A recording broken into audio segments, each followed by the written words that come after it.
con nosotros. Es un tema que a ella le ha ofrecido, le ha provocado siempre una inmensa motivación y tiene que ver con la lectura. Claudia ha sido profesora de literatura en la universidad. Claudia ha creado aspectos y estrategias importantísimas para el departamento de idiomas en la universidad, en las cuales esas estrategias tienen que ver con la promoción de lectura, con el uso de planes lectores, con el uso de reading logs, entre otras muchas actividades. Por eso, la coherencia entre lo que nos va a presentar y lo que va a compartir con ella el día de hoy, ella con nosotros, y con lo que ella siempre ha venido trabajando. Claudia representa al programa, representa a la universidad y a la ciudad, a la región en ASOCOPI. Como hay personas que de profesores de inglés y obviamente está distribuida pues por regiones. La región Antioquia o la región donde estamos nosotros, que es la región Antioquia, está representada por Claudia, quien pertenece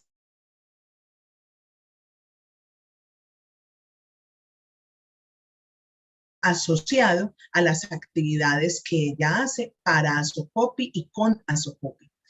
Bueno, creo que es suficiente presentación. Muchas gracias, Claudia, por tu valioso tiempo, por compartir con nosotros el día de hoy, por sacar el tiempo dentro de las muchas ocupaciones que tienes y porque a pesar de tener a su Lucas enfermito, está aquí con nosotros hoy acompañándonos.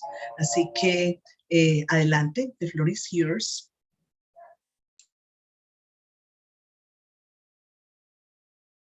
Estás con el micrófono apagado, Claudia. Como siempre, siempre me pasa igual. Thank you, Lina, my friend, and thank you for this invitation. I know that today we're going to be using English and Spanish, okay? So don't worry, I know that, okay? And for me, this is like a great opportunity to be sharing with you what reading means for me. As Lina was saying, I belong to Universidad Católica Luis Amigó, and I also belong to ASOCOPI. And today we are going to be talking about reading in the English classroom, why literature in our classes. A lo largo de esta conversación, que va a estar en inglés y en español, vamos a estar conversando sobre por qué es importante que en la clase de inglés o en la clase de inglés y español, porque en muchas de nuestras instituciones hablamos los dos idiomas, se haga uso de la literatura. ¿Sí? Y ahorita me van a empezar a decir, ay, ¿qué tipo de literatura? Bueno, lo vamos a explorar en un segundo, ¿ok? This is my email, just in case you want to write to me. And we are going to start with an invitation. Como Lina les estaba diciendo, pertenezco a la Asociación Colombiana de Profesores de Inglés, ASOCOPI, a la cual todos ustedes pueden participar. Voy a cerrar mi WhatsApp que me está sonando y es bastante molesto. Disculpen un segundo. Y así podemos conversar tranquilamente ustedes y yo. Entonces, este año la Asociación Colombiana de Profesores de Inglés tiene su congreso número 57 nacional y su tercer congreso internacional aquí en la ciudad de Medellín, en nuestra universidad. Y es un espacio para que ustedes, estudiantes de lenguas extranjeras o estudiantes de educación infantil, puedan participar y conocer la experiencia de los profesores de inglés del país y también escuchar 6 plenaristas que tuvimos, 3 nacionales y 3 internacionales. Y también a quienes les gusta trabajar con niños, con este proceso de aprendizaje del inglés para niños, les tengo esta invitación a participar de nuestro Special Interest Group, un grupo de interés. No es un semillero de investigación, pero sí es un grupo donde nos reunimos a estudiar y, ¿por qué no?, a investigar. Se llama Children's Language Learning y es aquí en la universidad. Si ustedes están interesados en participar, en conocer cómo funciona nuestro Special Interest Group, pues me escriben a este correo. Ok, that's it. No más parroquiales. So this is the agenda for today. I have written 5 questions. The first question is, what do we know about reading in the classroom? When do we read? Why do we read? How do we read? And what do we what do we learn when reading? So, estaba revisando que había escrito mal la pregunta. So, what do we do when we learn and when we read English in our classes through literature? So, those are the 5 questions that I am going to be sharing with you today. And for that, I am going to use a piece from an article that I wrote last year about reading. And it's amazing for me to be sharing this with you. Classroom reading needs to be seen as a continuous, progressive, well-planned activity that caters to the interests and needs of all class members. So classroom reading is continuous, progressive, and well-planned. Reading is not just because, reading is not an option. Reading is planned and is part of our teaching. Reading instructors, teachers, therefore, should go from simply selecting material for students to read to set the conditions so that students can critically explore diverse test types and modalities. And when I mean modalities, it could be a book, a video, a song, a poem, a tongue twister, a riddle, anything that we could read that we can also see is going to be part of reading, and why not part of literature. This conception of the process of reading in the English foreign language classroom demands a professional teacher that moves from using traditional textbooks and reading comprehension exercises to designing an experience through which a diverse selection of reading material and exercises aims at developing reading abilities as well as critical thinking in the students. Entonces, la lectura no puede ser dejada al azar en nuestra clase de español, en nuestra clase de inglés o en nuestra clase de inglés y español. Tiene que ser organizada por ese profesor, en este caso nosotros, y tiene que estar enfocada en una selección que lleve a los estudiantes a explorar diversos textos en diversas modalidades, de diversos tipos, de diversas fuentes, para que así se le pueda ayudar a este estudiante a fortalecer los procesos de lectura y los procesos de pensamiento crítico. If you have questions, please stop and make me and ask the question. Do you know this story, The Paperback Princess?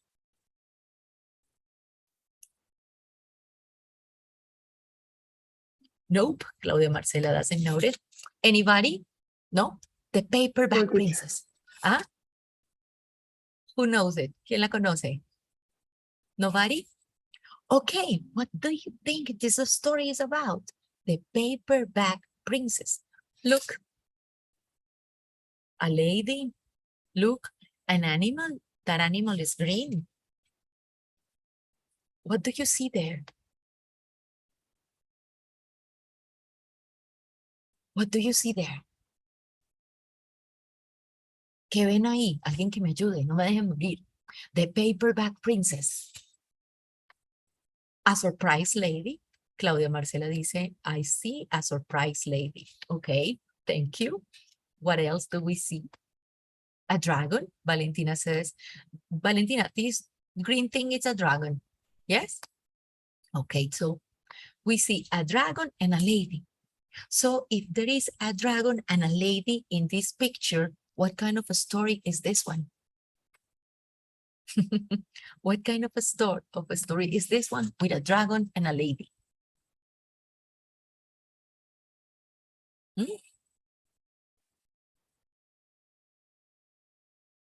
Most likely a fantasy tale. Claudia Marcela Suescun dice que this is a fantasy tale.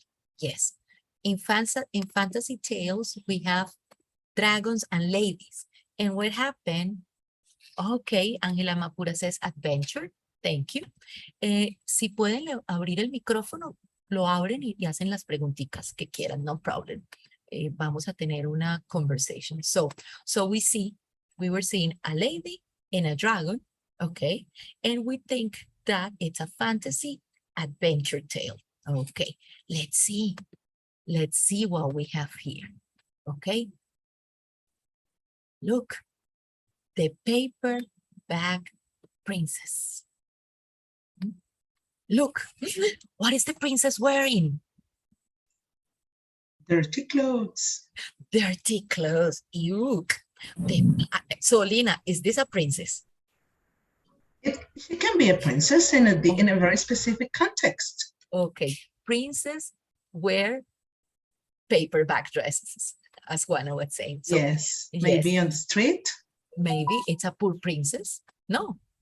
Okay, Juana says that she doesn't look like a princess because we have an idea of princesses, right? They look elegant, they look beautiful, they look organized, right? Yes? Let's see, okay? Vamos a ver cómo me va aquí. Da, da, da. The Paper Bag Princess by Robert Munch. Illustrations by Michael Marchenko.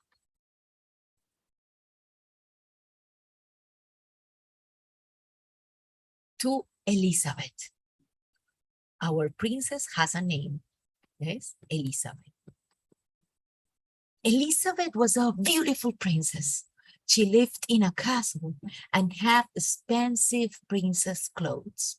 She was going to marry a prince named Ronald. Oh, look, gorgeous. Elizabeth not wearing a paperback dress anymore. And Ronald. Do you like Ronald, ladies, gentlemen? What do you think about Ronald? Not so much. He looks cocky. He is not Prince Charming, right? Oh, No, we don't like Ronald. I agree with you. And what about Elizabeth? Look at those hearts around her. Hmm? She's in love. Deeply in love, right? That was Juana's voice. Thank you, Sara Maria. Yeah, she's so in love. Unfortunately, a dragon smashed her castle, burnt all her clothes with his fiery breath, and carried off Prince Ronald.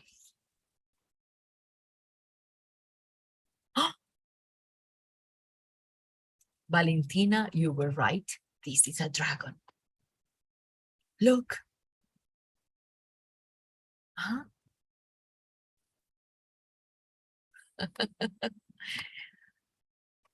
Elizabeth decided to chase the dragon and get Ronald back. She looked everywhere for something to wear, but the only thing she could find that was not burnt was a paper bag. So she put on the paper bag and followed the dragon.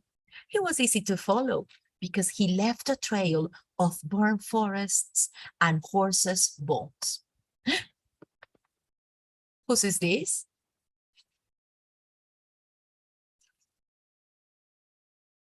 Poor horses, I know. Whose is this lady that looks so not very princess-like? Hmm? Elizabeth. I know, Elizabeth. Look, is she happy? Not in the slightest. No, not at all. Not at all.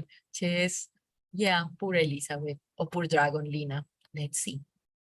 Finally, Elizabeth came to a cave with a large door that had a huge knocker on it. She took hold of the knocker and banged the door. Boom! The dragon stuck his nose out of the door and said, "Well, a princess.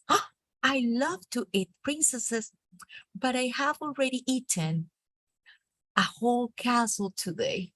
I am a very busy dragon. Come back tomorrow." He slammed the door so fast that Elizabeth almost got her nose caught. Oops. Look. Elizabeth grabbed the knocker and banged on the door again. Tock, tock.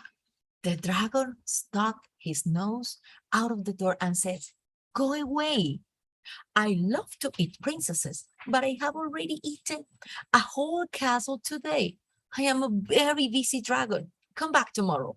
Wait, shouted Elizabeth. Is it true that you are the smartest and fiercest dragon in the whole world? Yes, said the dragon. Look, yes, said the dragon. Is it true, said Elizabeth, that you can burn up 10 forests with your fiery breath? Oh, yes, said the dragon. And he took a huge, deep breath and breathed out so much fire that he burned up 50 forests.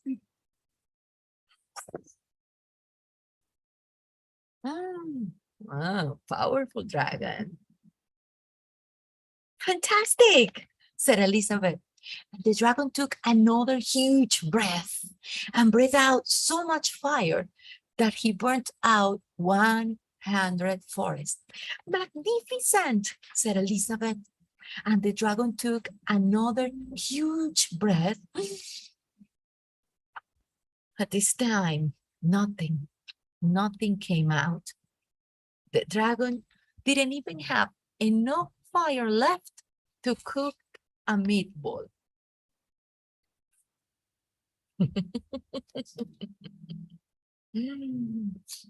Elizabeth said, Dragon, is it true that you can fly around the world in just 10 seconds? Why? Yes, said the dragon, and he jumped up and flew all the way around the world in just 10 seconds.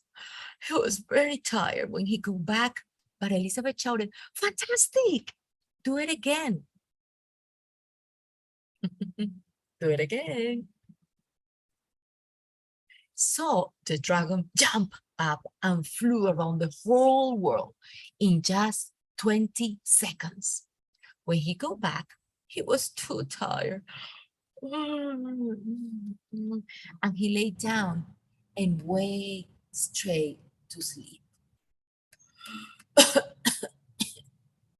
I'm tired. Elizabeth whispered very softly, Hey, dragon! Hey, dragon! The dragon didn't move at all. She lifted the dragon's ear and put her head right inside. She shouted as loud as she could, Hey, dragon! The dragon was so tired, he didn't even move. I think he's sleeping. Elizabeth walked right over the dragon and opened the door to the cave. And there was Prince Ronald.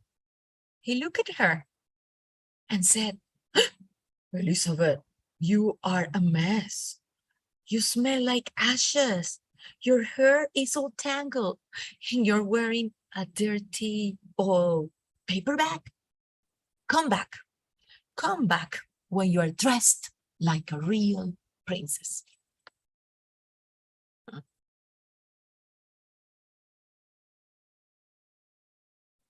Ronald, said Elizabeth, your clothes are really pretty and your hair is very neat. You look like a real prince, but you are a bum. And they didn't get married after all. What do you think?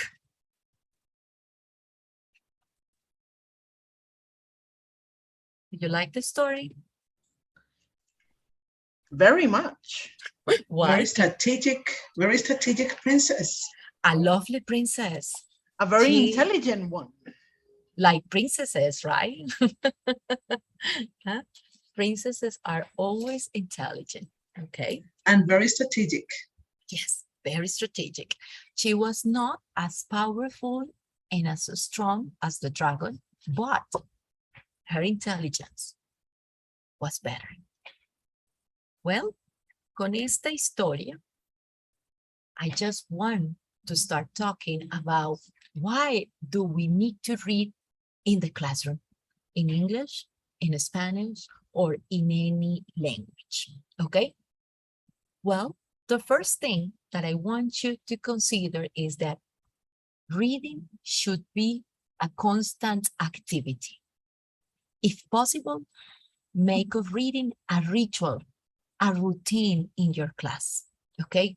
If you have classes every day, and if you want to read, maybe select Mondays, or maybe Tuesdays, or maybe Fridays for reading, but for reading a story.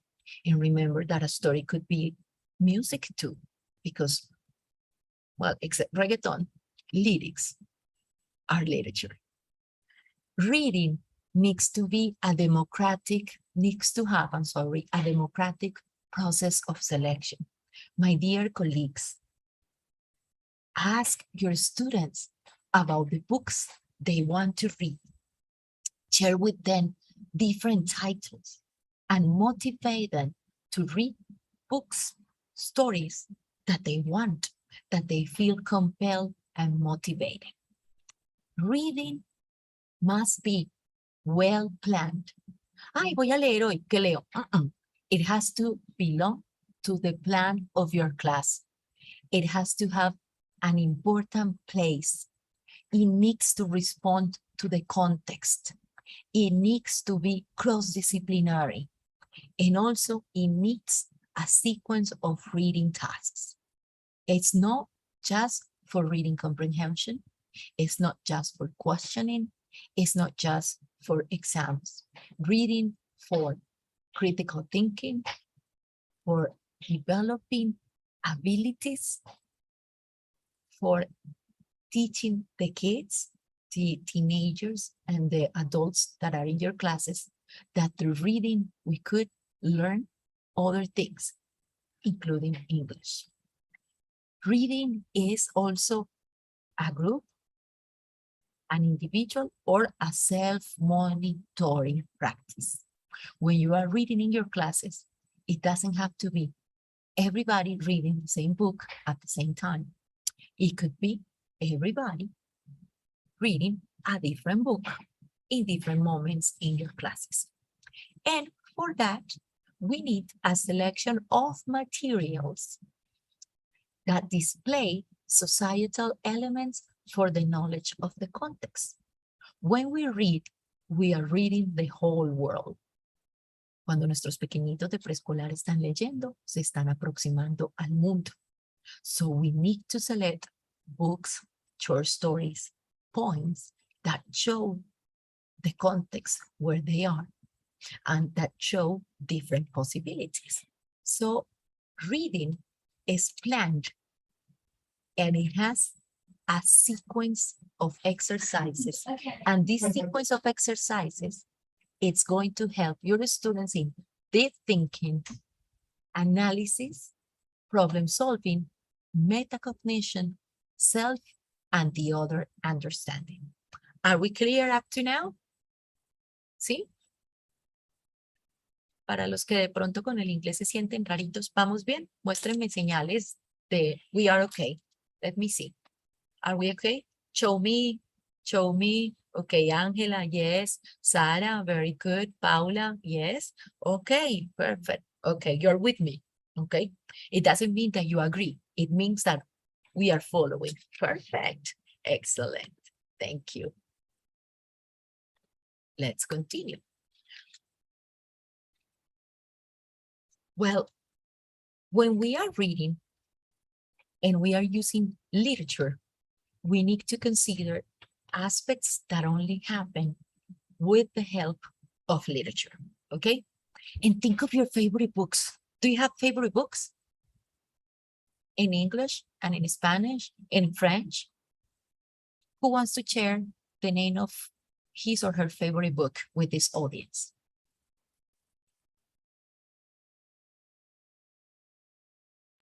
Me.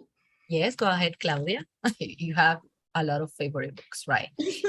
I do, but I do have an absolute favorite that I'm actually showing it to my camera. Mm-hmm. This is a crown jewel of my library. Okay. Oh, okay.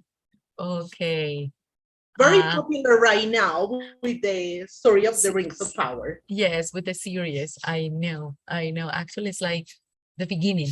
Okay, lovely. Thank you, Claudia. ¿Quién más quiere compartir his or her favorite book with us? Me. Okay, go ahead. I like very much Blindness, Ensayo de la Ceguera from By Saramago. Saramago. But I also like very much books like from Gabriel Garcia Marquez. I love his stories. I can even imagine in the coast, in those scenarios where he used to write. Okay, so I liked those very much. You like to go to Aracataca? Yes, but only in the book, because Yeah, I can imagine the weather, and that's not that kind of weather I like. Yes. Okay. And I also like books intended for very young audience, like Harry Potter books, all the collection. I like it very much. And even though I love the pictures, the books are much better. I know. And here, Angela Mapura says, this is a book. Angela, what is that book about? Okay. A diferencia de los compañeros, I'm a librarian instead of a teacher. So for me, it's amazing this question because I just finished a book. The title was La Perra de Pilar Quintana. She is about a woman in the Pacific coast in Colombia that I prefer to read for children. It's my specialty. Amazing.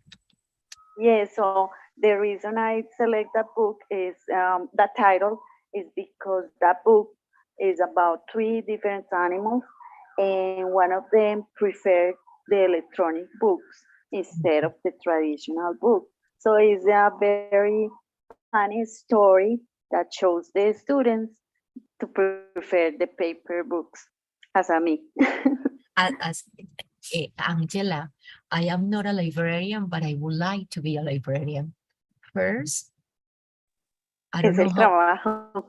Es el trabajo más rico del mundo. Exacto, yo no sé cuántos libros son suficientes, uno, y que uno le pueda leer a otro ese pedacito del libro que a uno le gusta para dejarlo picado y que se vaya a leer. Eso me parece fabuloso. Es importantísimo que le paguen a uno por leer, pues o sea, yo trabajo muy rico en mi trabajo. Ángela, y me envío. Pues lo que estás haciendo, profe, es que es maravilloso que a uno le estimulen el oído, pues es esa sensación de que alguien me está demostrando cariño a través de una historia, de una narración. Bueno. Sí, y que alguien enamore mi mente con una narración, que alguien se haya tomado ese detalle de fina coquetería, permíteme decirlo, de ponerle ritmo a ese texto, ¿cierto? De darle voz a esos autores, a esos actores que están ahí, me parece fabuloso. Y no es solo para los librarians, Ángela, es para los profes. Teachers, we need to read to our students. It's a must. No importa la edad, no importa si es in English, si es in Spanish, or in any language. We need to show them the magic that is in a book. Thank you, Ángela. Tenemos que sentarnos a conversar para yo ver si me consigo un trabajo así. Yo me voy a inscribir al club que dijiste ahorita, por allá nos veremos. Perfect. Okay. Laura Maria says that she is not thinking about just a book, but an author who helped her to reconcile with reading. Tell us about that. What happened to you? Okay. What happened to you? Do you fight with books, Laura? Huh? No, I didn't fight with books, but with reading, because when I started the university, I realized that I had a lot of academic reading. So I just keep my books aside and I stopped reading. But then I realized, thanks to you, to Claudia Maria, about the critical reading. So I started reading Mario Mendoza, and he's an author who had led me to start thinking about different things, not only about reading in a specific story, but about history, because it's not only a story, it's history, something related to our country, to different problems, issues that we are trying to overcome. And I have to start thinking, because I have to start researching. I have to start wondering myself. Sometimes I have to stop the books to start writing about some things that made me wonder about the feelings that I have about the book. And he is the only author who has led me to that point, to stop a book and just start writing about the book, to start writing about my feelings. I love what you're pointing out, Laura. And it's like, are we having a relation with a book? Are we talking to that book? Are we teaching our kids, our adolescents, and our adults that it is okay to talk to that book, and it is okay to write about that book and look for other connections? And for that, I suggest keeping a reading log. It's amazing. It's just a notebook or a piece of paper or a lot of these notes where you write things that book is making you feel, question, and then we start connecting with other books, right? Imagine you in your classes allowing your students to do this, to find other ways of reading. Thank you, Laura. So, well, going back to this, I believe, first, I am in love with literature. I need to find a job where I am paid for just reading, okay? Si alguien me quiere contratar, me ofrecen trabajito. And when we are reading literature, we are developing a sense of magic and wonder in life. And trust me, a society like the one we have now needs other doors.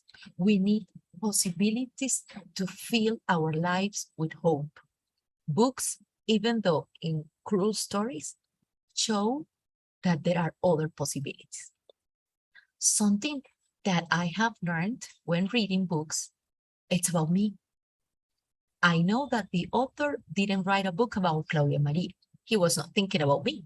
But when I am reading that book, I find out that the author's main character maybe is feeling something that I am feeling too, or that I was feeling too. And maybe the way that character is making decisions or solving problems, it's something that I can also consider. Now imagine you in your English or Spanish class, allowing your students to read a book that is going to provide solutions to those horrible feelings or difficult moments that they are living, and where they are feeling that nothing is good. And maybe the book says, pero si el protagonista de esta historia pudo to change a behavior, why not me? Okay. Another important element that you're going to find using literature in your classes and in real life is to develop an understanding of respect, an understanding for the others, respect and appreciation for other cultures.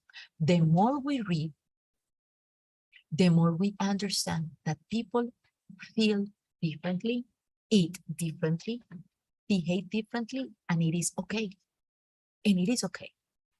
We are from different colors, different flavors, different shapes, and literature shows us when someone doesn't read, their mind is like that, closed, and they don't see other possibilities. Y no me vayan a salir, profe, no tengo tiempo de leer porque tengo que hacer trabajo de grado. Ay, please. Just one page of your favorite book. Well, not a page, a paragraph, maybe, okay? Reading, it's going to promote a positive attitude to people from different lands, races, and religions. For this, I suggest Chimamanda Ngozi Adichie. She has a very nice video that it says, where she talks about the problem of a single story. When I just know one story, I am risking the possibility of knowing what others are feeling, their side of the story, and why they are living in the way they are living. Okay? Remember, Chimamanda Ngozi Adichie. Reading, especially literature, promotes a feeling of well-being and relaxation. Imagine a teacher changing the voice, making noises in the classroom, and making you feel that you are in the middle of that story. I think that is amazing. Reading encourages participation. Why? Because a student that is listening to a story where something has a pattern, starts repeating the pattern, or starts feeling what you're feeling in the story, and starts jumping when you're jumping in the story, okay? Reading allows, thank you, Juana has shared the video that I just recommended. Juana, you rock. Literature and reading, it's going to help your students increasing comprehension and production. And you're going to say, hi, my students don't speak English. Their Spanish is terrible. Simple. You want them to have better Spanish and better English? Read with them, keep a journal, or develop different activities where there is what we call literacy, where they write and they read and they read and they write, okay? And the more we read and the more we connect our ideas with different books and other stories, the easier for us and for our students to express ideas clearly and properly, okay? And reading stimulates scientific and intellectual abilities. And trust me, reading is a long-lasting experience. Profe, es que los chicos ya no leen. That's not true. They read differently. Some of them don't read a lot, but if they were readers when they were younger, in the future, there is a moment where they are going to find the books or the authors they like to read. Do you have something to say? Would you like to share something with you? With me, I'm sorry. I'm sharing a lot with you, so I'm like confused. Comments, questions? Do you know Dr. Seuss? No? Yes, I do. I have almost all the collection in the library. And do you have a favorite? Cat in the Hat, ABC, Green Eggs and Ham. Okay. What do you think about Dr. Seuss? Why do you think it is important in English literature, especially American literature? Angela.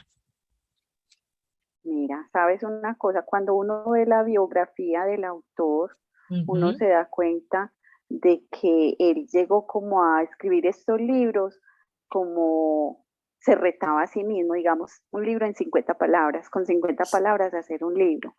Y siempre era como de cosas del común, vividas en una parada de autobús, dibujando. Entonces se veía como la inclinación hacia lo infantil y hacia lo cotidiano. Sí, y lo bonito de esto es que lo infantil es para todos, ¿cierto? Y lo cotidiano es para todos, ¿cierto? Y Dr. Seuss es muy importante, primero por el background o el bagaje que nos da desde lo que es la escritura de textos en inglés. Y segundo, porque estos libros que de pronto para algunos no son tan importantes, y aquí me voy a pegar a lo que dice Claudia, están presentándonos filosofías de vida, ¿cierto? Incluso a veces como, hey, this is less simple than what you think. O let's say, we need to take care of this. Pero lo está haciendo en una forma, primero que aparentemente es jocosa, pero es súper elaborada. Y también porque le ayuda a los niños a desarrollar esa confidence en ellos mismos a través de este tipo de textos. Thank you, Angela, and thank you, Claudia. Well, the more that you read, the more things you will know. The more that you learn, the more places you'll go, okay? Imagine how important it is for someone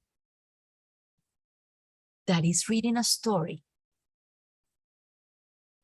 and understanding that I don't need to buy a ticket plane to go to a different country.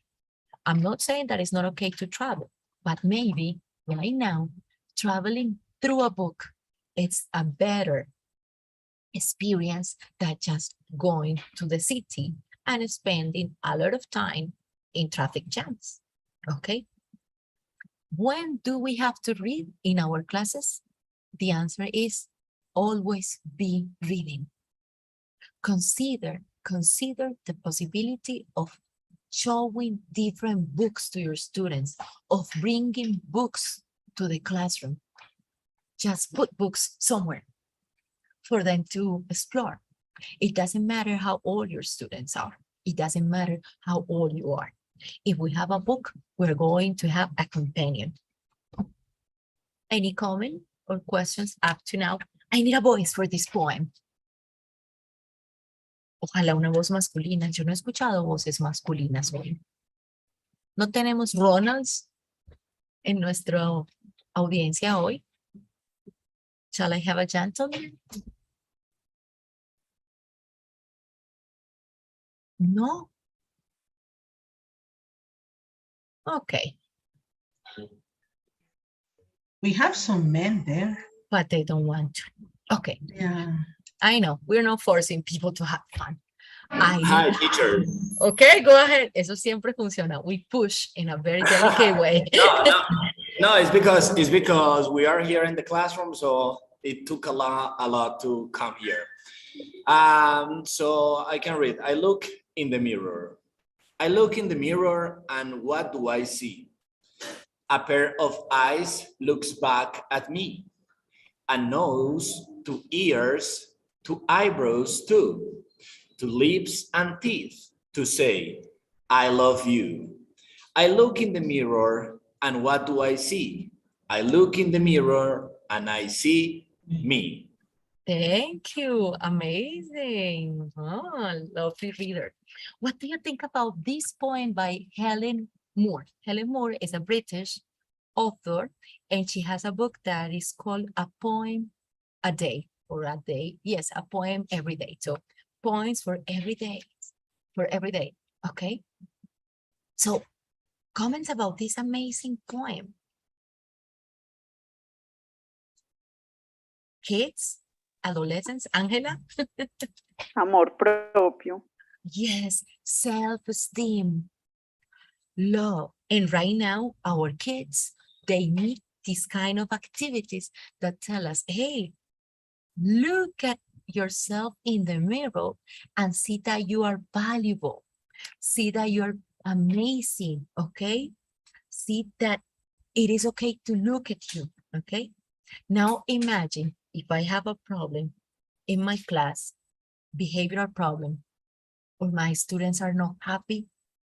What if I use poems or I use short stories that encourage them to feel love and also to develop respect and to care about the others? Have you thought about this? Have you tried this in your practice? Or this is too tacky to Elizabeth?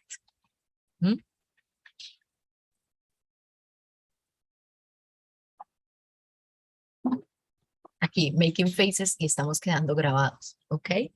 So let's continue. I am giving you time to think, okay? Well, today I selected some strategies that I consider important for our classes. And these strategies are for any kind of student and for any kind of books, because I believe that books are for any kind of ages, okay? My favorite book is called The Giving Tree, okay, by Shel Silverstein. But if I am talking about other kind of literature, I love Peregrina y Extranjera de Marguerite Yourcenar, see? But if I am very, very romantic, I love Dracula, Bram Stoker's Dracula, right? So favorite books, we have all kinds. And strategies to work with those books in our classes are resilience. They are a lot. So the first strategy that I recommend, and I am positive you have done it, is predicting, okay? If I start a book by saying, please go to this book and read from page 1 to page 10, you are killing the book. okay? You're destroying the passion for the book. So I suggest predicting.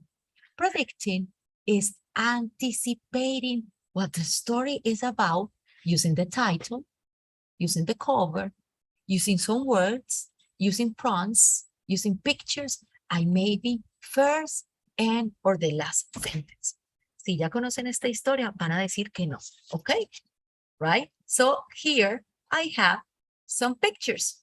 Look, in this picture, we have some happy students raising their hands, but also we see a sort of Chinese student not very happy.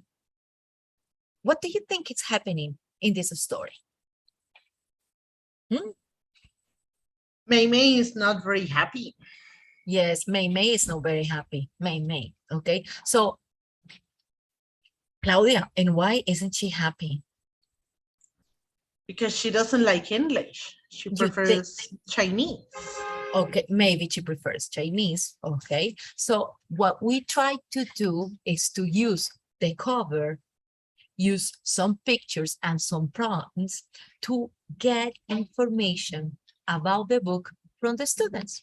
For example, I hate English, Mei Mei said in her head in Chinese.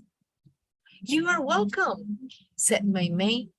And to this day, Mei Mei talks in Chinese and English whenever she wants. I have two prompts here. I hate English, Mei Mei said in her head in Chinese. And the second prompt said, you're welcome, said Mei Mei. And to this day, Mei Mei talks in Chinese and English whenever she wants. Claudia was saying, but Mei Mei hates English. What happens? What is happening here? She is a foreign student in a different country. Okay, yes, she's a foreigner. And what language is she learning, Angela? I think English. We think English, okay? So prediction needs to be planned. Every activity we are going to use in our class has to be planned.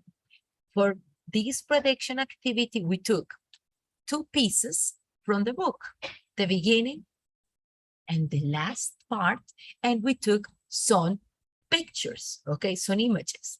And with a teacher like me today, or like you tomorrow, we start organizing questions in order to elicit information and raise motivation in our students. Okay? Are you with me? See? Okay. Second strategy that I planned for today, pause and predict. Pause and predict. Read a part of the story and give the students 1 minute to predict what's next. Okay? So we are reading the story about Mei Mei, and I am here. And then she fell into a deep sleep. She dreamed about Hong Kong. In the dream, she went to see Jinfo, but Jinfo said, who are you? In English. Who am I? Dreamed Mei Mei. I don't even remember my name. She woke up shouting, I am Mei Mei, in Chinese. What is next? What is going to happen? Is this real? Was this a dream? Is this a nightmare? I am reading the story. Cuando los tengo así súper emocionados, como espero que estén al otro lado del computador. And I stop and I say, what is happening? What is happening here to Mei Mei?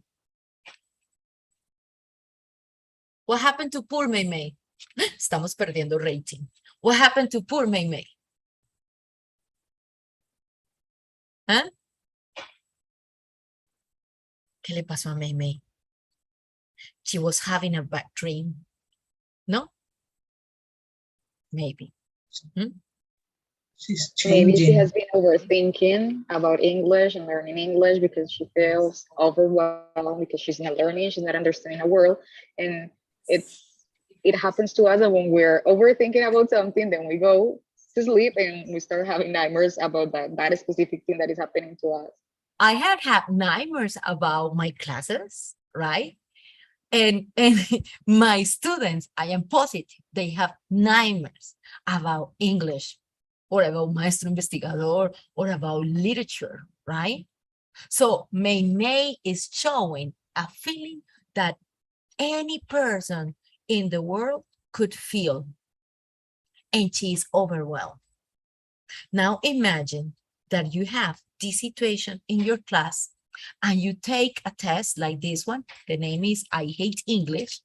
And you show the kids that everything is a process, that there is going to be a moment, I guess, where you're going to love Maestro Investigador, where you are going to love literature, or in this case, where you are going to love English. Pero se lo mostré con un texto y le hice sentir, hey, maybe you are like May. And Laura was saying, sometimes we are May. Yes, I have been May many times, okay?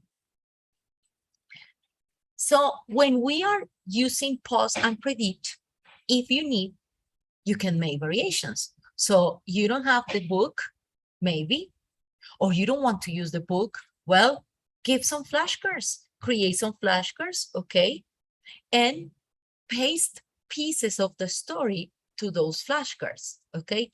And allow your students to read the story, pause, and maybe think of who is going to have the next flashcard that continues the story. Am I clear about that? We could do that. Yes. Reading, okay. Reading aloud, pausing, and predicting. Se me acaba de ocurrir, okay. This is my favorite. My husband says that I am always making noises. I prefer to call it sound effects, okay? Reading with sound effects is amazing. Why? First, because it's difficult. Second, because it means that the teacher is in character, okay? And because the sound effect that you're going to be using is going to help the students belong to the story, participate with you, okay? Do you recognize this story that we have here? Have you read it? ¿Han visto esta historia? It's a very famous one. Little Red Riding Hood. No, forget it. But the guy goes to the other story too. The same guy, Laura. Okay, Laura was saying, well, it's maybe Little Red Riding Hood. Laura, why do you think it is Little Red Riding Hood? What were you looking at? Amazing. I already noticed what you were looking at. There is a frame. There is a picture. No, I think it's maybe because of the picture, because I was trying to, well, there's a portrait behind the animal that is there, and I have not identified the animal. Not yet. But the portrait looks like a grandmother. I don't know, but that's why I connected the story. But it's a little detail that is behind the animal. But imagine, and thank you for that, Laura, because little details are amazing and very important if we want our students to connect to the story. Okay? Well, here it says, way back, once upon a time, I was making a birthday cake for my dear old granny. I have a terrible sneezing cold, and I ran out of sugar. I need a volunteer who read this piece of the story with sounds. Way back in once upon a time, I was making a birthday cake for my dear old granny. I have a terrible sneezing cold, and I ran out of sugar. A ver, pues, ¿quién supera mis sonidos? Volunteers. ¿Quién supera mis sonidos? Nos estamos grabando. ¿Ah? Ay, no, Lina, esta gente está muy calmada. They need to get into action. Yes. Teacher, I actually have a flu. Okay, Sarah, so you have the perfect voice. Go ahead. Yeah, she has the perfect, she doesn't need to act. Okay, go ahead. Okay. Way back in Once Upon a Time, I was making a birthday cake for my dear old granny. I had a terrible snow coat. I ran out of sugar. Excellent. Okay, making sounds. Sound effects are amazing in the stories. Why? Because when we listen to that, we imagine the character and we get into the story. Okay, what is this story? What is the name of the story? ¿Quién se la adivina? What's the story? What is this story? Do you know the story? No? Okay, let me give you some clues, okay? This story has a big guy who is the bad guy that is also the bad guy in Little Red Riding Hood. But this story is not about a girl, but about 3 boys. I gave you one ideas. What is the story? What's the story name? ¿Cuál es la historia? ¿No se alcanzan a imaginar? Ay, los voy a sacar en este instante from that terrible, terrible predicament. This is the true story of the 3 little pigs. The true story of the 3 little pigs. Is that a story? Have you heard about it? I guess I have only heard the only story about the 3 little pigs, not the true one. That is the problem of a single story. Lina, this is Yes, the it's other true. version. This is the other version. Maybe it's the real version. I don't know. It's the other version. Are you ready for this version? Are you ready for this version? Oh, yes. Okay, let's see. The True Story of the 3 Little Pigs by Alexander Wolf. Okay, let me make this a little bit, okay. Everybody knows the story of the 3 little pigs, or at least they think they do. But I will let you in on a little secret. Nobody knows the real story because nobody has ever heard my side of the story. Isn't he a gentleman? Don't you like him? I am. Yes, cool. He's super cool and dandy. I am the wolf, Alexander T. Wolf. You can call me Al, you know. I don't know how this whole big bad wolf thing got started, but it is all wrong. Maybe it's because of our diet. Hey, it's not my fault wolves eat cute little animals like bunnies and sheep and pigs. That is just the way we are. If cheeseburgers were cute, Fox would probably think you were big and bad too. Vegans think that we are bad. This is the real story. But like I was saying, the whole big bad wolf thing, it's all wrong. The real story is about a sneeze and a cup of sugar. Way back in Once Upon a Time, I was making a birthday cake for my dear old granny. And I have a terrible sneezing cough. And I ran out of sugar. Sorry, I'm sick. So I walked down the street to ask my neighbor for a cup of sugar. Now, this neighbor was a pig. And he wasn't too right either. He had built his whole house out of a straw. Can you believe it? I mean, who in his right mind would build a house of a straw? Not very intelligent. Not very intelligent. So, of course, the minute I knock on the door, it fell right in. I didn't want to just walk into someone else's house. So I called, little pig, are you in? No answer. I was just about to go home without the cup of sugar for my dear old granny's birthday cake. That is when my nose started to itch. I felt a sneeze coming on.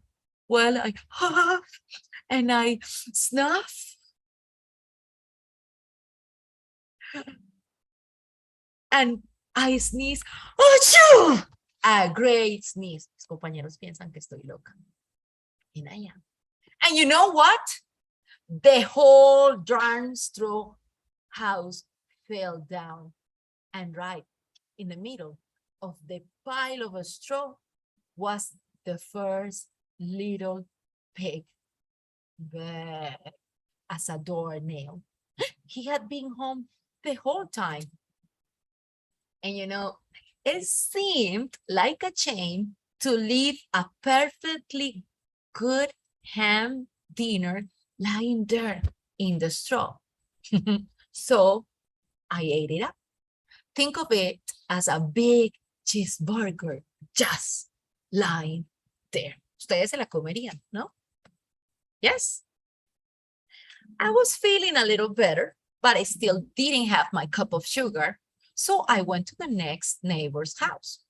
This neighbor was the first little pig's brother. He was a little smarter, well, not much. And he had built his house of sticks.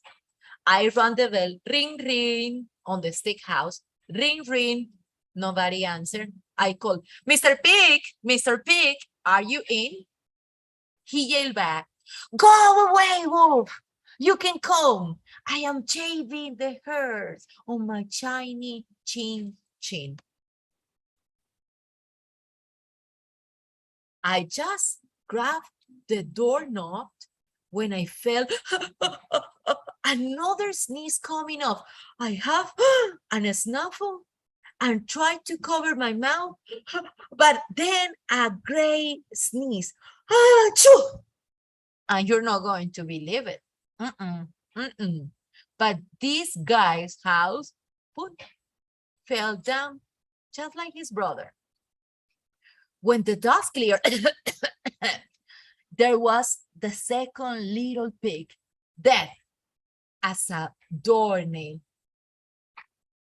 Wolf's honor, I swear. Now, you know, food will spoil if you just leave it out in the open. So I did the only thing there was to do. I have dinner again. Ya encontré el sound effect que teníamos. So I did the only thing there was to do. I have dinner again. Think of it as a second helping. I was getting awfully full, but my cold, you know, was feeling a little better. And I still didn't have that cup of sugar for my dear old granny's birthday cake. So I went to the next house. This guy was the first and second little pig's brother. He must have been the brains of the family. He had built his house of bricks. I knock on the brick house, no answer. I call, Mr. Pig, are you in? And do you know what the rude little porker answered? Go out of here, wolf. Don't bother me again. Talk about impolite. This is a good example for sociolinguistics. He probably had a whole sack full of sugar, and he wouldn't give me even one little cup for my dear, sweet old granny's birthday cake. What a pig. I was just about to go home and maybe make a nice birthday card instead of a cake. When I felt my cold coming and I have, and I snuff, and I achoo, sneeze once again. And then the third little pig yelled, and your old granny can sit on a pin. Oops, no repitan esto en horario de niños, por favor. Now, I am usually a pretty calm fellow, but when somebody talks about my granny like that, I got little crazy. When the cops drove up, of course, I was trying to break down the pig's door. And the whole time I was huffing and puffing and sneezing and making a real scene. Hi. The new reporters found out about the 2 pigs I had for dinner. They figured a sick guy going to borrow a cup of sugar didn't sound very exciting. So they just stopped the story with all of that, huff and puff and blow your house down. And they made me the big bad wolf. That is it. This is the real story. I was afraid. Not baby, but maybe you could loan me a cup of sugar. Comments about the story. Difficult, boring, horrible. What version do you like better, Angela? It was very good. Very different, You know, indeed. Angela and then Lina. Go ahead, Angela. It was very good, right? and you know, el lobo siempre va a ser el malo si solo se escucha la versión de Caperucita. Exactly, exactly. So we need the 2 versions of the story. Thank you, Angela. Lina, what were you going to say? I think it's a very different and fun story. It's fun, right? I like it. I like it.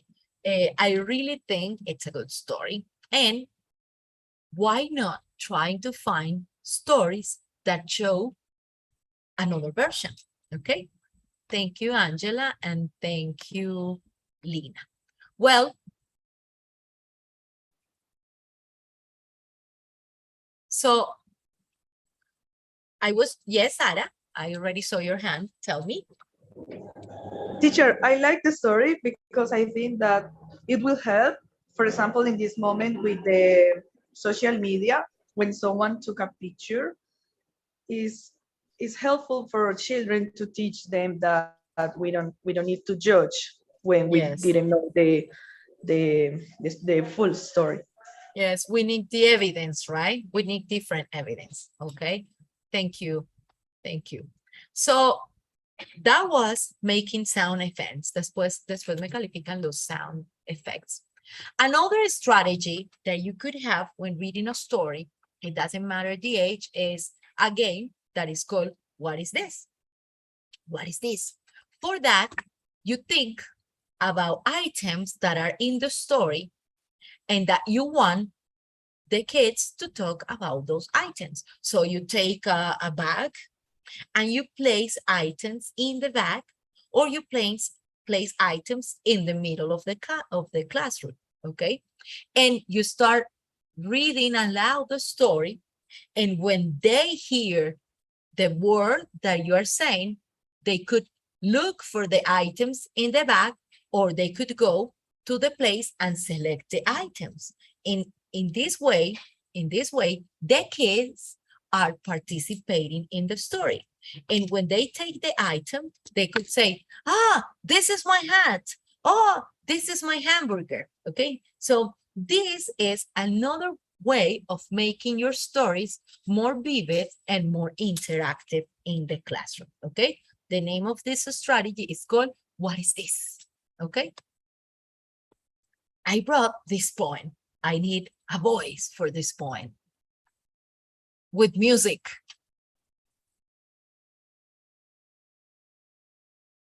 No voices? Volunteer? From 25 people, I imagine I have a volunteer. Volunteers? Okay, I go. I have, okay, Mariana, thank you for saving me. Go ahead. I thought it was too late. No, never late, never. But what do you mean with the music? I don't know, read it before and then try to find that it is musical. So Oh, okay. that your voice is musical. Okay. So I have a little frog. I have a little frog. His name is Tiny Tim.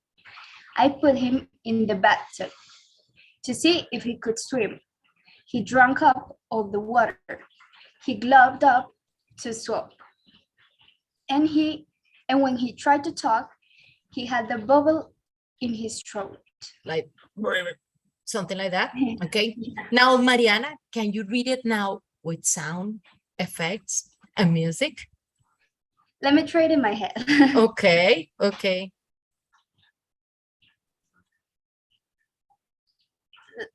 I don't know. I have a little frog. His name is Tiny Tim. I put him in the bathtub to see if he could swim. He drank up of the water and he gloved up the swamp.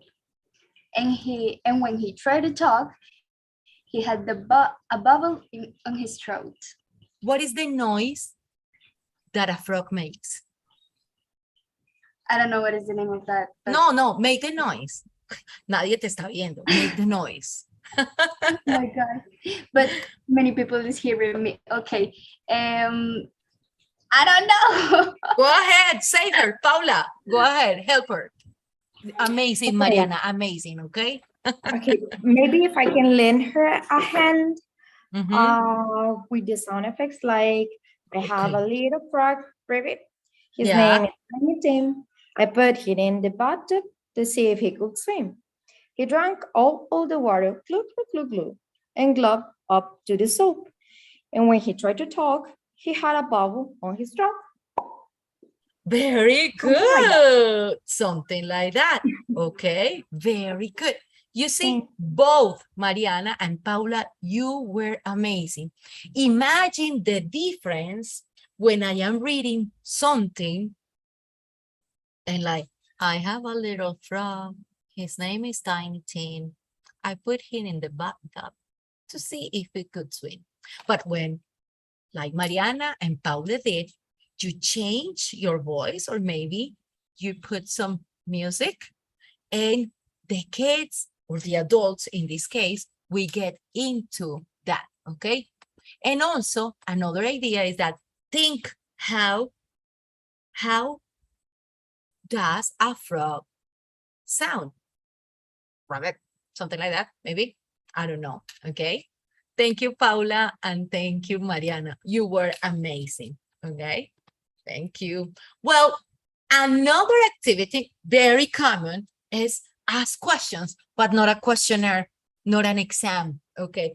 Involve students while you're reading to them in asking questions about the story, okay? You just said something in the story, or the main character said something in the story. So what if you say, okay, for example, what was the second pig's house made of? It's a real question. What was the second pig's house made of? Sticks. Very good. Very good. Excellent. So in the middle of your story, you could stop and say, what is Elizabeth feeling? What is Ronald wearing? What color is the dragon? Teacher, green. Okay. And the dragon continues, blah, blah, blah. It's not to check reading comprehension. It's to check involvement. Am I clear? Yes? See? No? Maybe? Well, another strategy that is amazing is called story freeze frames, o estos cuadros vivos, okay? Imagine you giving the students a section of the story and they have to create a freeze frame of the story. Something that represents this, the scene that you gave them, and that when we look at the scene, we know what is happening, okay? And it's not just reading and listening, it's expressing with our body, with our faces, all the feelings, all the ideas that are in the story, but also accepting our own version. This could be amazing if we were face-to-face, but today we are using this scenario, so it could be a little bit difficult. But imagine if we are reading by Keiko Casca, The Wolf's Chicken Stew. If you give this piece of scene to the kids, bless you, and you said, there once lived a wolf who loved to eat more than anything else in the world. As soon as he finished one meal, he began to thinking of next. So I imagine someone like this. And a bubble here, okay, representing food. I don't know, a freeze frame, okay? Have you tried freeze frames? No? Okay, I am going to give you 1 minute to think about a strategy that you would like to share with us, okay? I am happy with minimum 5 strategies, okay? 5 strategies. So 5 different people sharing their strategies with us.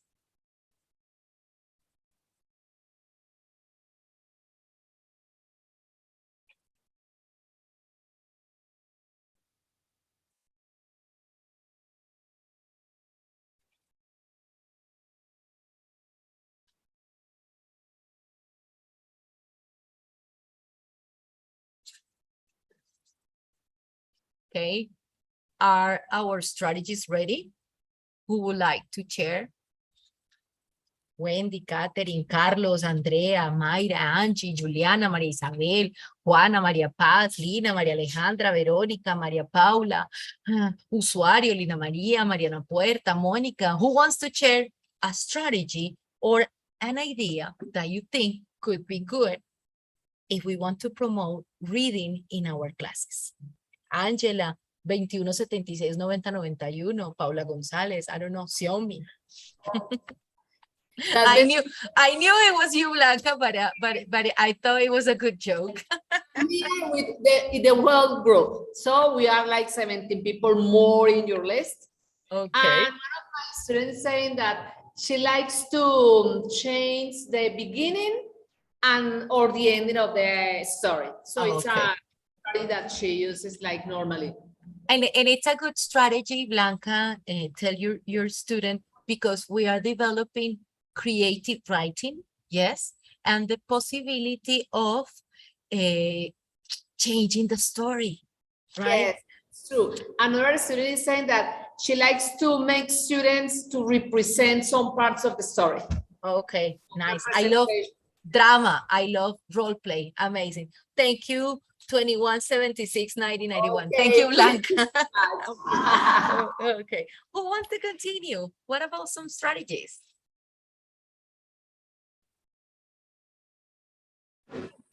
Teacher. Yes. Yes, Juana. It was Juana, right? It was you?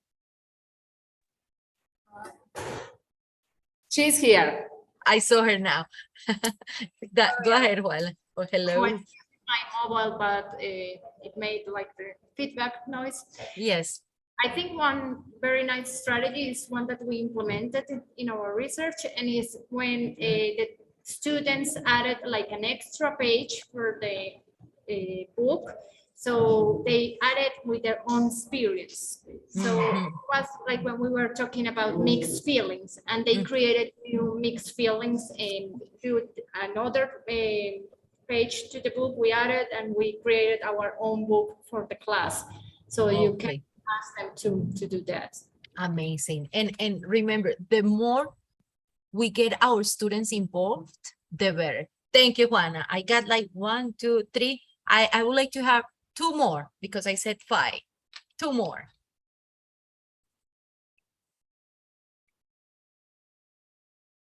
Okay, Mariana, go ahead. Well, I imagine something like visualizing. This could be for the beginning, like before the story begins. So like telling everybody to close the eyes, and I start to describe the place or the setting of the story, and like, I don't know, asking questions like, what do you feel, or what do you smell, or something like activating the senses. Exactly. Amazing, amazing. Reading needs the senses, not only the logical brain. And remember, all of us, we are teachers here tonight, and we have to connect feelings, senses, and brain if we want real learning. Thank you, Mariana. Any other?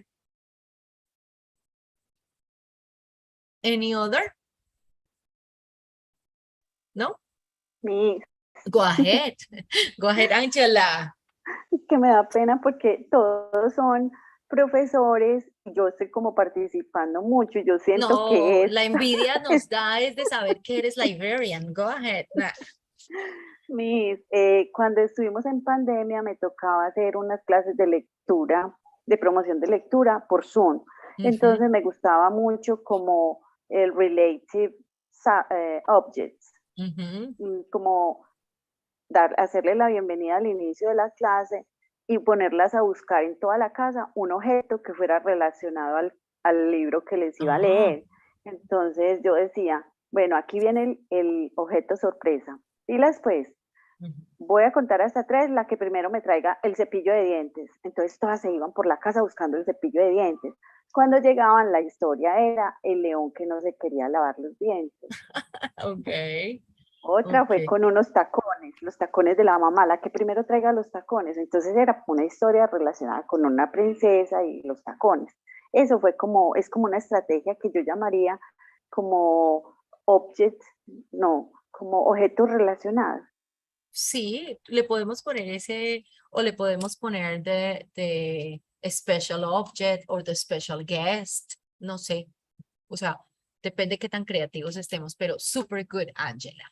¿Alguien más? Recuerden que si no se sienten cómodos en inglés, pues vamos usando Spanglish o Spanish, porque aquí la idea es que compartamos todos estrategias para promover lectura en nuestras clases.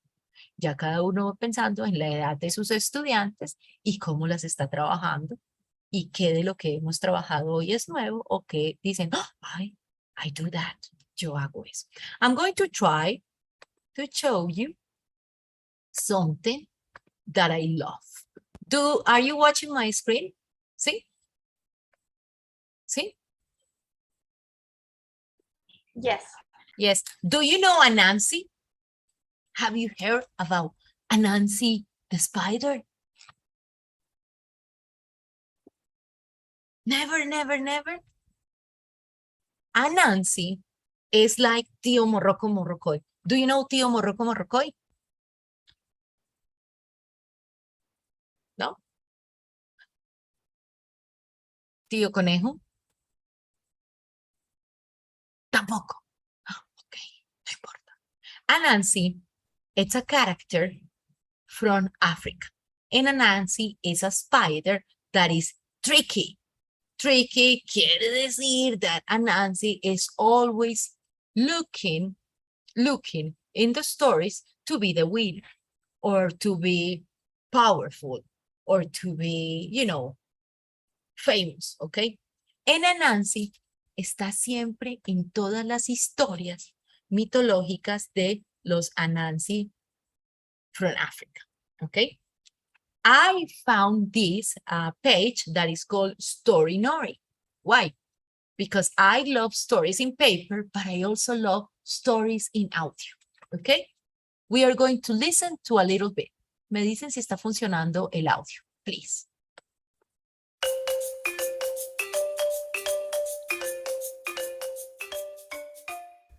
How Anansi brought stories to the world. Hello, this is Richard. If you have been listening to Story Nori for a while, you'll be used to the idea that storytellers can change form. Take Bertie. During his story writing career, he's been both a frog and a prince. Well, today I'm going to bring you a tradition from Ghana in West Africa about a hero called Anansi. He is the spirit of storytelling, and he shifts shape between a spider and a man. He's a tricky fellow, and he's not always sweet-tempered. In this first story, we will learn how Anansi brought stories to the world. The god of the skies is Nyankopon. His name means he who knows and sees everything. His right eye is the sun, which he opens during the day, and his left eye is the moon, which he opens during the night. Long ago, all the stories in the world belonged to Nyankopon. But down on earth, a lowly creature called Anansi the spider held a very high opinion of himself and his own wit and wisdom. How come all the stories belong to Nyankopon? He thought. I'm sure I could spin a far finer tale. And so Anansi climbed to the top of the tallest tree and spoke to the sky god directly. Nyankopon, he said, why don't you give all the stories to me? I will look after them well for you. And Nyankopon looked down with his sun eye, saw the arrogant little spider, and chuckled to himself. Why, of course, Anansi, he replied. You can have all the stories you want. But first, you must bring me 3 things that I would like. And what would those be? Asked Anansi. Onini the python, Osibo the leopard, and the Mobora hornets, replied Nyankopon, and he could not help laughing. Ha! Ha ha ha ha! At the thought of the tiny spider getting the better of such fierce beasts. But Anansi was happy with this bargain. Done, he said. It's a deal. Okay.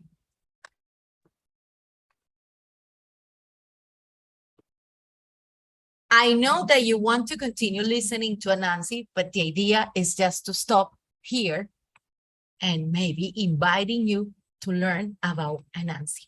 What do you think about this tiny piece of a story that we were listening from Anansi?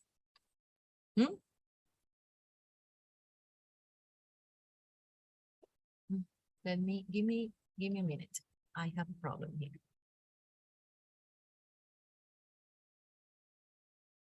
What do you think about Anansi? What do you think about the voice of the storyteller? ¿Qué ideas les dio este pedacito? Nothing.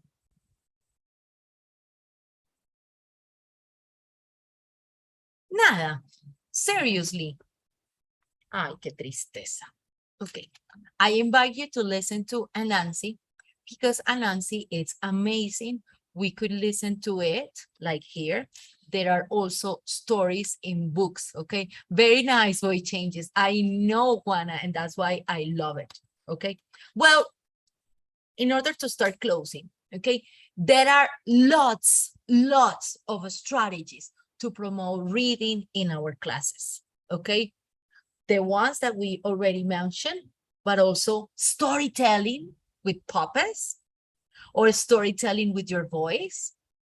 Another suggestion is, hey, take the story and create your own version of the story.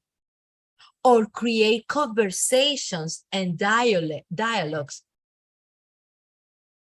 from the characters in the story. Read aloud. Hoy hicimos read aloud. Body reading. Me and Juana reading together. Angela and Mariana reading together. I read to Angela. Angela reads to me. That is amazing. Y trabaja mucho self-confidence. a nice strategy is literature circles. We don't have time for that. Story maps or retelling. The most important, my dear friends, is that you look for strategies that fit your class, okay? 3 things that I want you to keep into consideration. Select different tests for your classes. Short stories, long stories, poems, audio, video, books, online versions. Why? Because I know we love paper books, but we need to show the kids that reading has many possibilities. Change the types of activities and keep focus on the role of reading in your class. And please get your students involved and active, okay? So if you have some questions or some comments to finish this exercise, espero que no se hayan dormido. Okay, any comment, any question, final remarks? Okay, if you have like any questions, feel free, or any comment, as Claudia said. We would like to acknowledge everyone, to say thank you, Claudia. The activity was great. We really enjoyed it. And well, the attendance was very, very good. 27 plus my students. So yeah, and there were even more people. I don't know what had happened. Maybe the connection or time is like something that affects. But Claudia, it's really fantastic to think about reading, and not only for kids. This is my adults, practicum 6 adults. And I say to my students that it's all those activities, all those strategies that you're like giving us, they are used also with adults. Yes. So thank you a lot. That is true, Blanca, and for everybody. Think that adults deserve reading, and think that adults deserve teachers, crazy teachers that change voices, okay? No importa, they already know you're crazy, so change your voice, okay? Well, thank you for being here, and as you were saying, reading is fundamental, okay? Yes. I don't know, Paula, María Isabel y Blanca están preguntando que dónde vamos a revisar este recording. Espero no haber dicho muchas barbaridades. No. Por favor, no olviden la asistencia. Listo. Si necesitan que volvamos a ponerla en el chat. En el chat, yo ya la voy a copiar y la voy a poner otra vez. Y bueno, Listo. Thank you so much. Paula, look, Facebook y YouTube de la licenciatura en educación infantil. So we are famous. Espero no haber dicho muchas burradas. Guys, thank you so much for being here. Los alumnos quieren verte. Espérate un segundo, yo volteo. I'm sorry. Okay, guys. Un aplauso. Thank you. Okay, have a nice rest of class. Thank you, María Isabel. Thank you, Lina, for this invitation. Están preguntando si este evento tiene certificado, please. I don't know. I don't know. Que sí tiene certificado. Okay. Okay, but only if you sign attendance. Okay. Bye bye. Bye bye. Thank you. Thank you. Bye bye.